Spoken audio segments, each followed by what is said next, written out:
Hello ಸ್ನೇಹಿತರೆ, welcome back to my channel. ನಾನು ಚೈತ್ರ. ಇವತ್ತು ಮೈಸೂರಲ್ಲಿ 2ನೇ ದಿನ. ರಾಜೇಶ್ ನೋಡಿ ನೆನ್ನೆ ಹಾಸ್ಪಿಟಲ್ಗೆ ಹೋದವರು ಇವಾಗ ಬಂದಿದ್ದಾರೆ. ಬಂದುಬಿಟ್ಟು ಫೋನು ಚಾರ್ಜ್ ಹಾಕೋದು. ಈಗ ನಾನು ತಿಂಡಿಗೆ ರೆಡಿ ಮಾಡಿಬಿಟ್ಟು ಬಂದೆ. ತಿಂಡಿ ಇನ್ನೊಂದು 15-20 ಮಿನಿಟ್ಸ್ ರೆಡಿ ಆಗುತ್ತೆ. ಅಲ್ಲಿ ತನಕ ರಾಜೇಶ್ ಸ್ನಾನ ಮಾಡಿ ಬರ್ತಾರೆ. ಅವ್ರದ್ದಾದ್ಮೇಲೆ ನಾನು ಮಾಡ್ತೀನಿ. ಜನ ಈಗಲೇ ಹೊರಡಬೇಕಾ? ಇಲ್ಲ, 11 ಗಂಟೆ ಹೊರಡೋಣ. ಇವತ್ತು ವೆಜಿಟೇಬಲ್ಸ್ ಹಾಕ್ಬಿಟ್ಟು ಪುಲಾವು. ಇವ್ರು ರಾಜೇಶ್ ಬೇಗ ಬರ್ತಿದ್ದಾರೆ. 8:15ಗೆ ಫೋನ್ ಮಾಡಿದ್ರು ಬರ್ತೀನಿ ಅಂತ. ಅದಕ್ಕೆ ಬೇಗನೆ ತಿಂಡಿ ರೆಡಿ ಮಾಡಿದೆ. ಹಲೋ, ಈ ಕ್ಲಾಸ್ ಏನೋ ಹೋಗ್ಬೇಕಾದ್ರೆ ಒಂದು ಬಾಕ್ಸಲ್ಲಿ ತಗೊಳ್ಳಿ. ಸೆಕ್ಯೂರಿಟಿ ಗಾರ್ಡ್ ಕೂಸಿ ಹೊಡಿಯೋದಕ್ಕೆ ಅನ್ನ ತಗೊಳ್ತಾ ಇದ್ದಾರೆ. ಅಂದರೆ ಅಲ್ಲಿ ನಮ್ಮ ಅತ್ತೆಗೆ ನೋಡೋದಕ್ಕೆ ಬಿಡ್ತಾ ಇಲ್ಲ, ವಿಸಿಟಿಂಗ್ ಅವರಲ್ಲಿ ಮಾತ್ರನೇ. ಅದು ಸ್ವಲ್ಪ ಎಕ್ಸ್ಕ್ಯೂಸ್ ಬೇಕು ಅಂದರೆ ಈ ಸೆಕ್ಯೂರಿಟಿ ಗಾರ್ಡಿಗೆ ಚೆನ್ನಾಗಿ ಇಟ್ಕೊಳ್ಬೇಕು ಅಂದ್ಬಿಟ್ಟು ನಾನೇ ಮಾಡಿದ್ದು. ಅಮ್ಮ ಇನ್ಸ್ಟ್ರಕ್ಟ್ ಮಾಡ್ತಾ ಇದ್ದಾರೆ. ಅಂದರೆ ನನಗೆ ಇದರಲ್ಲಿ ಮಾಡಿ ಅಭ್ಯಾಸ ಇಲ್ಲ, ಕುಕ್ಕರಲ್ಲಿ ಮಾಡೋಕ್ಕೆ ಡೈರೆಕ್ಟ್ ನಾನು. ಸೊ ಎಲ್ಲ ವೆಜಿಟೇಬಲ್ಸ್ ಹಾಕಿ ನಾನೇ ರೆಡಿ ಮಾಡಿದೆ. ರಾಜೇಶ್ ಹೇಳಿದ್ನಲ್ಲ 8:30ಗೆ ಫೋನ್ ಮಾಡಿದ್ರು ಹೊರಟಿದ್ದೀನಿ ಅಂತ. ಇವಾಗ ಬಂದ ತಕ್ಷಣ ಹೊರಟು ಬಿಡ್ತಾರೆ ಅಂದ್ಕೊಂಡು ಬೇಗ ಮಾಡಿಬಿಟ್ಟೆ. ಈಗ ಸ್ನೇಹಿತರೆ ಹೊರಡ್ತಾ ಇದ್ದೀನಿ ಹಾಸ್ಪಿಟಲ್ಗೆ. ರಾಜೇಶ್ ಬಂದಿಯಾರಲ್ಲ, ಅವ್ರ ಜೊತೆನೇ ಹೋಗೋಣ ಅಂತ ಹೇಳಿಬಿಟ್ಟು ಹೋಗಿ ಬಂದುಬಿಡೋಣ ಅಂತ ಹೇಳಿ ರೆಡಿ ಆಗ್ತಾ ಇದ್ದೀನಿ. ಈಗ ನಾನು ಸ್ಕಿನ್ ಕೇರ್ ನಾನು ಏನು ಯೂಸ್ ಮಾಡ್ತಿದ್ದೀನಿ ಅಂದರೆ ಕ್ಯೂರ್ಸ್ಕಿಂದು. ಆ್ಯಕ್ಚುಲಿ ಇದು ನಾನು ನೆನ್ನೆ ರಾತ್ರಿ ಹಚ್ಬೇಕಿತ್ತು. ನೆನ್ನೆ ರಾತ್ರಿ ಸ್ವಲ್ಪ ಸುಸ್ತಾಗ್ತಾಯಿತ್ತು, ಅಂದ್ಬಿಟ್ಟು ಮಲ್ಕೊಂಡ್ಬಿಟ್ಟಿದೆ. ಇದು ಹೈಡ್ರೇಷನ್ ಜೆಲ್ ಅಲೋವೆರಾದು. ನನ್ನ ವೆರಿ ಡ್ರೈ ಸ್ಕಿನ್ಗೂ ಕೂಡ ಇದು ತುಂಬ ಚೆನ್ನಾಗಿ ಸೂಟ್ ಆಗಿದೆ. ಇಲ್ಲ ಅಂದಿದ್ರೆ ನಾನು ಹೋಮ್ ಮೇಡ್ ಸೀರಮ್ಸ್ ಯೂಸ್ ಮಾಡ್ತಾ ಇದ್ದೆ. ಅದು ನನಗೆ ಚೆನ್ನಾಗಿ ಸೂಟ್ ಆಗಿತ್ತು. ಅದೇ ರೀತಿಯಲ್ಲಿ ಇದು ಕೂಡ ಸೂಟ್ ಆಗ್ತಾ ಇದೆ. ಬೆಳಿಗ್ಗೆ ಹೊತ್ತು ನಾನು ಇದನ್ನು ಹಚ್ಚಬೇಕು. ನೆನ್ನೆ ರಾತ್ರಿ ಹಚ್ಚಿರ್ಲಿಲ್ವಲ್ಲ ಅದು ಅಂದ್ಬಿಟ್ಟು ಅದನ್ನು ಹಚ್ಬಿಟ್ಟು ಇದನ್ನು ಹಚ್ತಾ ಇದ್ದೀನಿ. ಆ್ಯಂಡ್ ನಾನು ಹೇಳಿದ್ನೆಲ್ಲ ಹೋಮ್ ರೆಮಿಡಿ ಮಾಡ್ಕೊಳ್ಬೋದು. ನಾನು ಮಾಡ್ಕೊಂಡಿದ್ದೆ ಮನೆಯಲ್ಲಿ. ಬಟ್ ಅದು ಎಲ್ಲರಿಗೂ ಸೂಟ್ ಆಗುತ್ತೆ ಅಂತ ಹೇಳೋಕ್ಕಾಗಲ್ಲ. ಕೆಲವೊಂದು ಇಂಗ್ರೀಡಿಯೆಂಟ್ಸು ಎಲ್ಲರಿಗೂ ಸೂಟ್ ಆಗೋದಿಲ್ಲ. ಆ್ಯಂಡ್ ರೆಗ್ಯುಲರಾಗಿ ಮಾಡಲಿಲ್ಲ ಅಂದರೆ ಅದು ವರ್ಕ್ ಆಗೋದಿಲ್ಲ. ಆ್ಯಂಡ್ ಡೈಲಿ ನಮ್ಗೆ ಎಷ್ಟೊಂದು ಕೆಲಸಗಳಿರುತ್ತೆ ಮನೆಯಲ್ಲಿ. ಒಂದೊಂದು ದಿನ ಸ್ಕಿಪ್ ಮಾಡಿಬಿಡ್ತೀವಿ, ಅಯ್ಯೋ ಬಿಡು ನಾಳೆ ಮಾಡ್ಕೊಳ್ಳೋಣ ಅಂತ ಹೇಳಿಬಿಟ್ಟು. ಸೊ ಅಂಥ ಟೈಮಲ್ಲಿ ನಮ್ಮ ಸ್ಕಿನ್ ಕೇರ್ ಪ್ರಾಪರಾಗಿ ಆಗೋದಿಲ್ಲ. ಆ್ಯಂಡ್ ನೀವು ಹೇಳ್ತೀರಾ ನನಗೆ ಯಾವ ಸ್ಕಿನ್ ಟೈಪ್ ಅಂತಲೇ ಗೊತ್ತಿಲ್ಲ ಅಂತ ಹೇಳಿಬಿಟ್ಟು. ಆ ಥರ ಗೊತ್ತಿಲ್ಲದೆ ಇದ್ದಾಗ ಏನು ಹೋಮ್ ರೆಮಿಡೀಸ್ ಮಾಡ್ಕೊಳ್ಬೇಕು ಅಂತಲೂ ಗೊತ್ತಾಗೋದಿಲ್ಲ ಅಲ್ವಾ. ಸೊ ನೀವು ಗೊತ್ತಿಲ್ಲ ಅನ್ನೋ ಹಾಗಿದ್ರೆ ಆ್ಯಂಡ್ ನಿಮ್ಮ ಸ್ಕಿನ್ ಹೆಲ್ತಿಯಾಗಿರಬೇಕು ಅನ್ನೋ ಹಾಗಿದ್ರೆ ಕ್ಯೂರ್ಸ್ಕಿನ್ನನ್ನು ಟ್ರೈ ಮಾಡ್ಬೋದು ಒಂದು ಸಾರಿ. ಅಂದರೆ ಕ್ಯೂರ್ಸ್ಕಿನ್ ಅನ್ನೋದು ಒಂದು ಆ್ಯಪ್. ಮನೆಯಲ್ಲೇ ಕೂತ್ಕೊಂಡು ನೀವು ಡೌನ್ಲೋಡ್ ಮಾಡಿಕೊಂಡು ಅದರಲ್ಲಿ ನಿಮಗೆ ಕೆಲವೊಂದು ಕ್ವೆಶನ್ಸ್ ಕೇಳ್ತಾರೆ. ಲೈಕ್ ನಿಮ್ಮ ಸ್ಕಿನ್ ಟೈಪ್ ಹೇಗಿದೆ, ನಿಮ್ಮ ಸ್ಕಿನ್ಗೆ ನೀವು ಏನೆಲ್ಲ ಪ್ರಾಡಕ್ಟ್ಸ್ ಯೂಸ್ ಮಾಡ್ತೀರಾ, ಏನಾದರೂ ತೊಂದರೆಗಳಿದೆಯಾ, ಏನಾದರೂ ಅಲರ್ಜೀಸ್ ಇದೆಯಾ, ಏನು ಪ್ರಾಬ್ಲಮ್ಗೆ ನೀವು ಟ್ರೀಟ್ ಮಾಡಬೇಕು ಅಂತ ಇದ್ದೀರಾ ಅಂತೆಲ್ಲ ಕೇಳಿಬಿಟ್ಟು ಏನಾದರೂ ಯೂಸ್ ಮಾಡ್ತಾ ಇದ್ದರೆ ಅದನ್ನು ಕೂಡ ತಿಳಿಸಿದಾಗ ನಮ್ಮ ಫೋಟೋನ ಅಪ್ಲೋಡ್ ಮಾಡಬೇಕು. ಅಪ್ಲೋಡ್ ಮಾಡಿದ್ಮೇಲೆ ಅನಲೈಸ್ ಮಾಡ್ತಾರೆ. ನಮ್ಮ ಕ್ವೆಶನೇರ್ಸ್ ಮತ್ತು ನಮ್ಮ ಫೋಟೋನ ಅನಲೈಸ್ ಮಾಡಿ ನಮಗೆ ಸೂಟ್ ಆಗುವಂಥ ಪ್ರಾಡಕ್ಟ್ಸನ್ನು ಎಕ್ಸ್ಪರ್ಟ್ ಡಾಕ್ಟರ್ಸ್ ಸಜೆಸ್ಟ್ ಮಾಡ್ತಾರೆ. They are specialised dermatologist.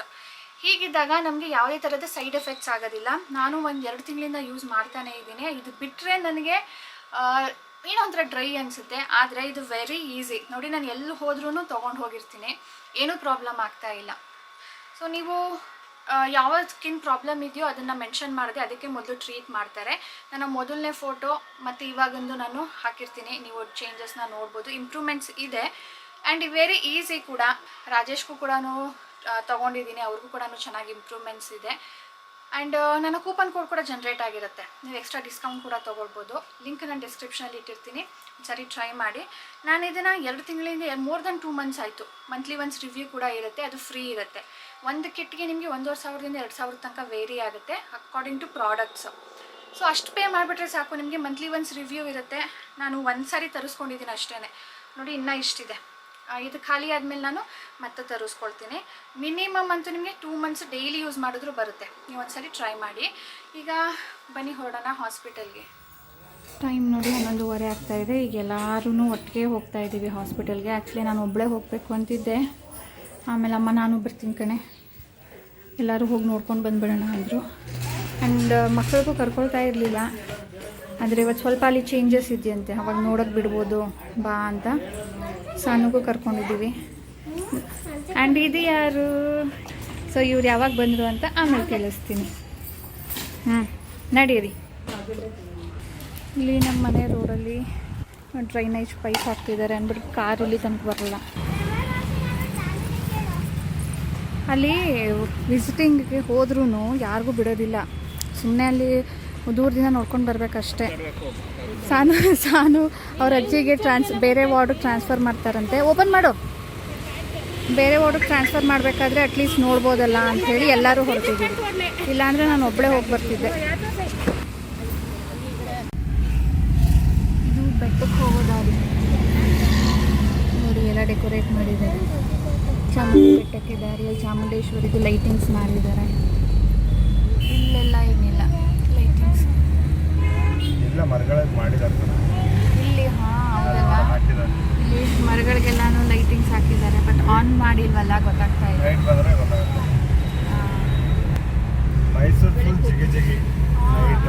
ಅಲ್ಲಿ ದೇವರಾಜ್ ಅರಸು ಸರ್ಕಲ್ ಅಲ್ಲಿ 4 ಕಡೆನೂ ಲೈಟ್ ಹಾಕಿರ್ತಾರೆ, ಫುಲ್ ರೋಡ್ಗೆ ಚಪ್ಪರ ತರ ಹಾಕಿರ್ತಾರೆ. ಇದೊಂದು ಟೈಮ್ ಮೈಸೂರನ್ನ ಒಳ್ಳೆ ಎಂಜಾಯ್ ಮಾಡೋದಕ್ಕೆ. ಬಟ್ ಏನಪ್ಪ ಪ್ರಾಬ್ಲಮ್ ಅಂದ್ರೆ ರಶ್ ಇರುತ್ತೆ, ಸಖತ್ ರಶ್, ಬಸ್ಗಳು ಸಿಗಲ್ಲ, ಆಟೋಗಳಿಗೆ ಡಿಮಾಂಡು, ಎಲ್ಲ ಕಡೆನೂ ನುಗ್ಗಾಟ. ಇಲ್ಲ 2 ವರ್ಷ ಕೊರೋನಾದಲ್ಲಿ ಸೇವ್ ಮಾಡಿರೋ ದುಡ್ಡೆಲ್ಲ ಬಂದು ಖರ್ಚು ಮಾಡಿ ಬನ್ನಿ. ಈ ಥರ ಲೈಟ್ಸ್ ಅಲ್ಲಿ 4 ಕಡೆ ರೋಡ್ ಸರ್ಕಲಿಂದ ಹಾಕಿರ್ತಾರೆ. ಚಪ್ಪರ ಥರ ಕಾಣುತ್ತೆ ರಾತ್ರಿ ಹೊತ್ತು ಬಂದರೆ. ಇಲ್ಲಿ ಒಂದೇ ಸಾರಿ ಬಂದಿರೋದು ನಾನು, ಮಾಲ್ ಆಫ್ ಮೈಸೂರು.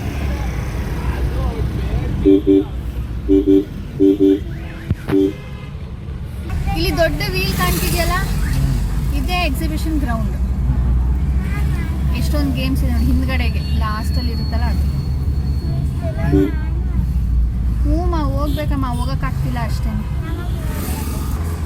ಯಾವುದ್ರಲ್ಲಿ ಕುತ್ಕೊಳ್ತೀಯಾ ಹೇಳಿ, ಯಾವ ದೊಡ್ಡ ವೀಲಲ್ಲಿ ಕುತ್ಕೊಳ್ತೀಯಾ? ಹಾಂ ಹೌದು, ಇದು ತರಕಾರಿ ಮಾರ್ಕೆಟ್. ಜಾಸ್ತಿ ತಗೊಳ್ಬೇಕು. ನಮ್ಮ ರಾಜೇಶ್ ಅವರು ತಂದವ್ರೆ ಅರ್ಧ ಮೂಟೆ. ಜಾಸ್ತಿ ಅಲ್ಲ, 1 ಕೆಜಿನೂ ಕೊಡ್ತಾರೆ, ಅರ್ಧ 1 ಕೆಜಿ ಎಲ್ಲ. ಬೇರೆ ಸಪ್ರೇಟ್ ಆಗೂ ಇರುತ್ತೆ. ಇಲ್ಲಿ ಸಾಯಂಕಾಲವರೆಗೂ ಮಾರ್ತಾ ಇರ್ತಾರೆ. ಅದು ಇದು ಅಂದ್ಕೊಂಡು ಅರ್ಧ ಮೂಟೆ ಎತ್ಕೊಂಡು ಬಂದಿದ್ದಾರೆ ಬೆಳಿಗ್ಗೆ ಬರಬೇಕಾದ್ರೆ ಹಾಸ್ಪಿಟಲಿಂದ. ತರಕಾರಿ ನೋಡಿದಾಗ ಇನ್ನೂ ತಗೋಬೇಕು ಅಲ್ವಾ?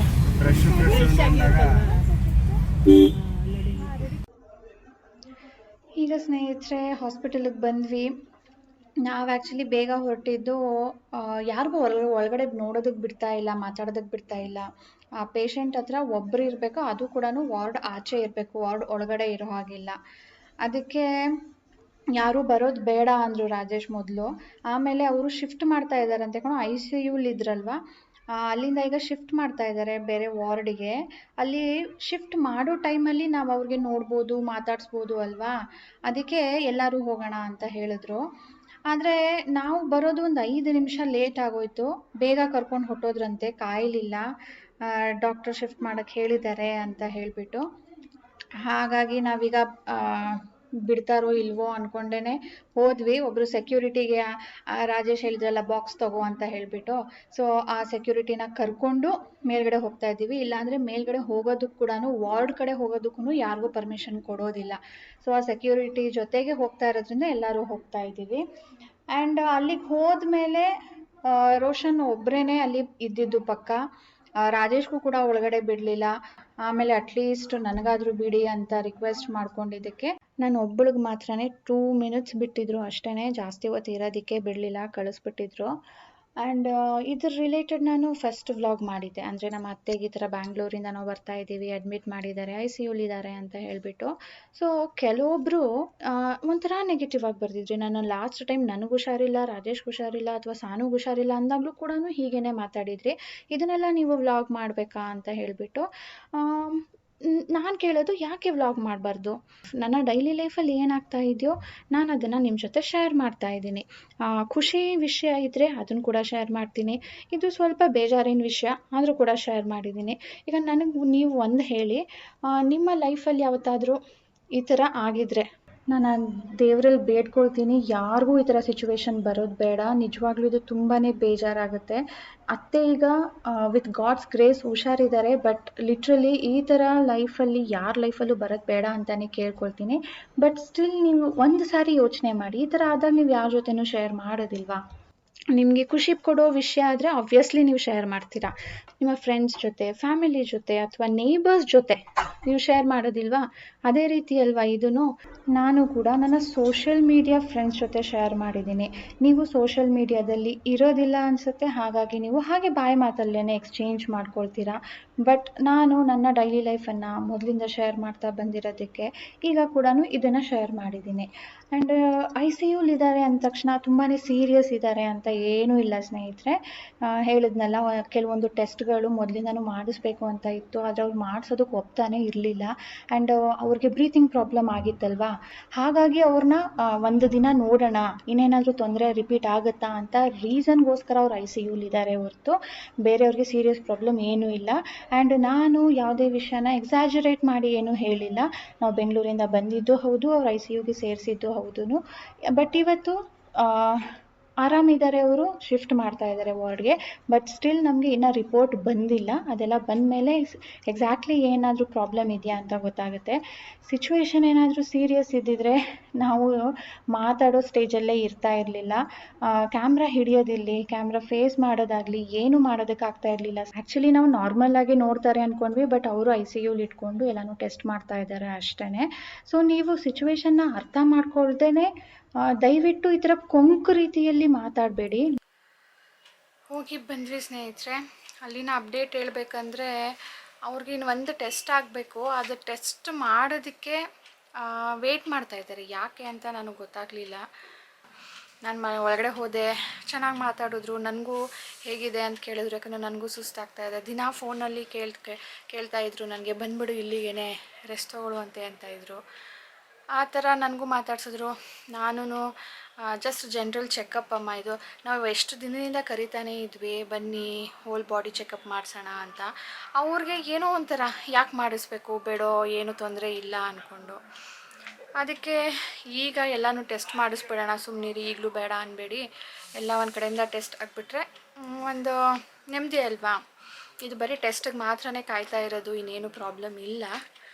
ಮಕ್ಕಳು ಬಂದಿದ್ದರು, ಪಾಪ ಮಕ್ಕಳು ನೋಡ್ಕೊಳ್ಳಿ, ಮಾತಾಡಿಸ್ಲಿ, ಅವ್ರಿಗೂ ಖುಷಿ ಆಗುತ್ತೆ ಅಂದರೆ ಮಕ್ಕಳಿಗೆ 14 years ಅಂಡರ್ ಯಾರಿಗೂ ಒಳಗಡೆ ಬಿಡಲ್ಲ ಅಂದ್ಬಿಟ್ರು.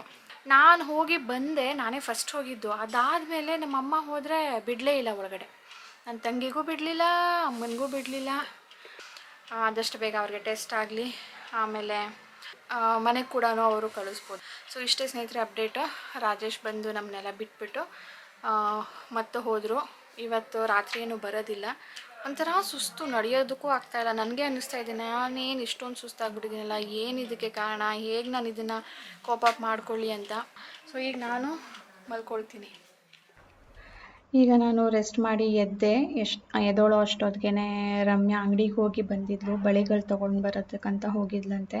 ಆದರೆ ನವರಾತ್ರಿ ನಡೀತಿದೆ ಅಲ್ವಾ, ನವರಾತ್ರಿಯಲ್ಲಿ ಮುತ್ತೈದೆಯರಿಗೆ ಅರಿಶಿನ ಕುಂಕುಮ ಕೊಟ್ಟರೆ, ತಾಂಬೂಲ ಕೊಟ್ಟರೆ ಒಳ್ಳೆಯದು ಅಂತ ಹೇಳ್ಬಿಟ್ಟು ಅಮ್ಮ ನಾಳೆಗೆ ಅಂದ್ಬಿಟ್ಟು ಇವತ್ತು ರೆಡಿ ಮಾಡ್ಕೊಳ್ತಾ ಇದ್ರು. ನಾನಂತೂ ಈ ಸರಿ ನವರಾತ್ರಿ ಮಾಡೋಕ್ಕಾಗಲಿಲ್ಲ. ಎವ್ರಿ ಟೈಮ್ ಕತೆ ಓದಿ ನಾನು ಕೂಡ ಈ ಥರ ಅರಿಶಿನ ಕುಂಕುಮ ತಾಂಬೂಲ ಎಲ್ಲ ಕೊಡ್ತಾಯಿದ್ದೆ 9ನೇ ದಿನ ಅಥವಾ 10ನೇ ದಿನ. ಅತ್ತೆ ಆದಷ್ಟು ಬೇಗ ಆರಾಮಾಗಿ ಮನೆಗೆ ಬರಲಿ ಅಂತಲೇ ಹಾರೈಸ್ತೀವಿ. ನೀವು ಕೂಡ ತುಂಬ ಜನ ವಿಶ್ ಮಾಡಿದ್ರಿ, ಬೇಗ ಹುಷಾರಾಗಲಿ ಅಂಥೇಳಿ. Thank you for all those wishes. Test ಎಲ್ಲ ಆಗಿದೆ, ನಾಳೆ ರಿಪೋರ್ಟ್ ಬರಬೇಕು. ಸೊ ರಿಪೋರ್ಟ್ ಬಂದಮೇಲೆ ಡಾಕ್ಟರ್ ಏನು ಹೇಳ್ತಾರೆ ಅಂತ ಕೇಳಿಕೊಂಡು ಮನೆಗೆ ಕರ್ಕೊಂಡು ಬರೋದು. ಸೊ ನಾಳೆ ಹೇಗಿರುತ್ತೆ ಅಂತ ಅಪ್ಡೇಟ್ ನಿಮಗೆ ತಿಳಿಸ್ತೀನಿ. ಈಗ ಈ ವ್ಲಾಗನ್ನು ಎಂಡ್ ಮಾಡ್ತೀನಿ ಸ್ನೇಹಿತರೆ. ಬಾಯ್ ಬಾಯ್, ಟೇಕ್ ಕೇರ್.